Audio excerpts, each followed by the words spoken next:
Ang mga naiiwang ugat sa gilagid ng pasyente ang mga problema na araw-araw hinaharap nila. At siya namang kinalulungkot namin. Dahil, bakit? Ito ay madaling iwasan kung naaaral lang ng maigi ang bawat kaso sa pamamagitan ng x-ray. Bakit? Dahil dito nakikita kung gaano kataba ang ugat sa ilalim, kung gaano kakurba ang ugat sa ilalim na nagsisilbing angkla ng ngipin kung bakit nahihirapan ng dentista. At kung ito ba ay nakalubog o nakaangat sa gilagid.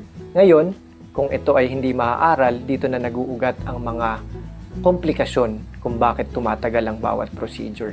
Ngayon, pagkatapos bunutin, maaring sabihin ng dentista na natanggal na niya ito. Ngunit, mas maigi kung makakahingi kayo ng katibayan na ito ay nabunot ng buo sa pamamagitan ng actual na ngipin na kasing shape ng x-ray na nakuha bago bunutin o kaya naman ay humingi ng bagong x-ray na katibayan na natanggal ang ngipin tulad nito. Salamat.